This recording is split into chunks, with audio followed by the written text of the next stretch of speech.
ইউরোপীয় উপমহাদেশের একটি বিশেষ অংশ হল আইবেরিয়ান উপদ্বীপ। এই উপদ্বীপে ইউরোপিয়ান দেশ স্পেন ও পর্তুগালের অবস্থান। অতীতে প্রায় 800 বছর মুসলিমরা আইবেরিয়ান উপদ্বীপ শাসন করেছে। মুসলিম শাসিত এই অঞ্চলকে আন্দালুস নামে ডাকা হতো। ইসলামী শাসন ব্যবস্থার কর্ডোবা ইউরোপের বাতিঘর নামে পরিচিত ছিল।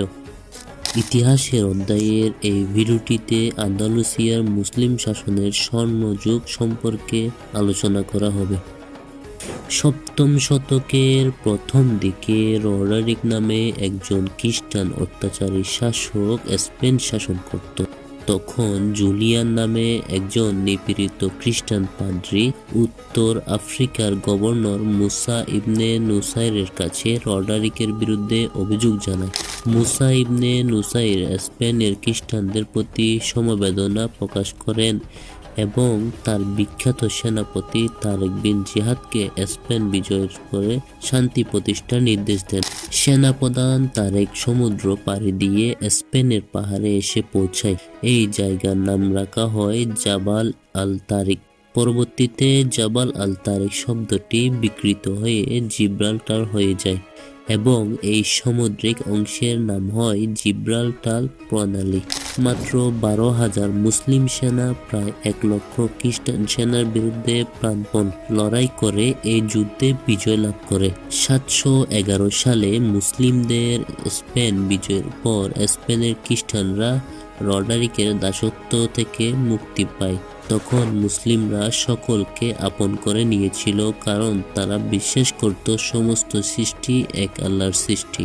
আন্দালুসের মুসলিম শাসন সমগ্র ইউরোপের উন্নত সভ্যতা গড়ে তুলতে ব্যাপক অবদান রাখে। জমকানো শহর, দৃষ্টিনন্দন স্থাপনা, প্রশস্ত রাস্তা, সড়ক বাতি, মনোরম উদ্যান, কৃত্রিম ঝর্ণা ইত্যাদি বিষয়ে সাথে ইউরোপদের পরিচয় করিয়ে দিয়েছিল মুসলিমরা।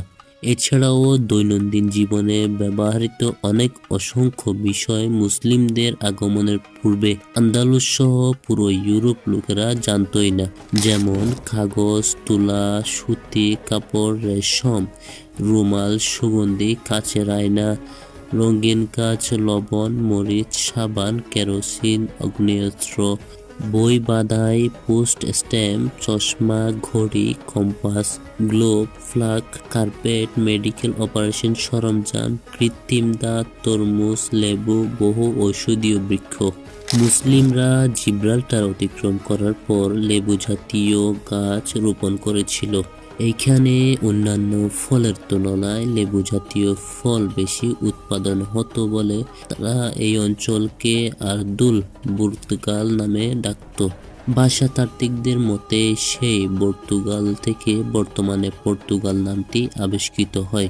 খ্রিস্টীয় 1000 সালের দিকে পৃথিবীর জনসংখ্যা ছিল মাত্র 30 কোটিরও কম। সেই সময়ে পৃথিবীর সবচেয়ে বড় শহর ছিল কর্ডোবা, দ্বিতীয় ছিল চীনের কেইফেং, তৃতীয় ছিল বাইজেন্টাইন সাম্রাজ্যের রাজধানী কনস্টান্টিনোপল, চতুর্থ ছিল কম্বোডিয়ার অ্যাংকর, পঞ্চম ছিল জাপানের কোয়োটা, ষষ্ঠ ছিল ফাতমীয় কায়রো, সপ্তম বাগদাদ, অষ্টম ইরানের নিসাবু, নবম আরবের আল-হাসা এবং দশম পারস্যের Isfahan.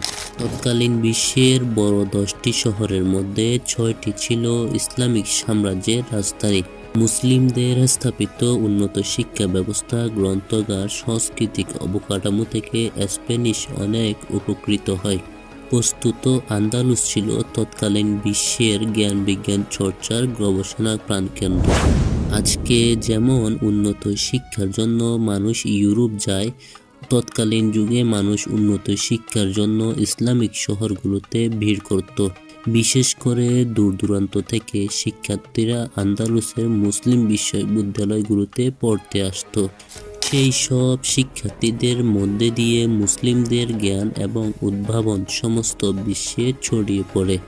Algebra, geography, geology, biology, বোটানিলজি, orthography, chemistry, cardiology, dermatology, ecology, embryology, gynaecology, physiology, medicine, medical ethics, terminology, ইনারোলজি, অর্থোপেডিক্স, প্যাথোলজি, ফার্মাসোটোলজি, pharmacology, psychology, emergency medicine, ethnography, horticulture ইত্যাদি বিষয়ে মুসলিম পণ্ডিতদের অধীনে উন্নত শিক্ষা লাভ করা হতো।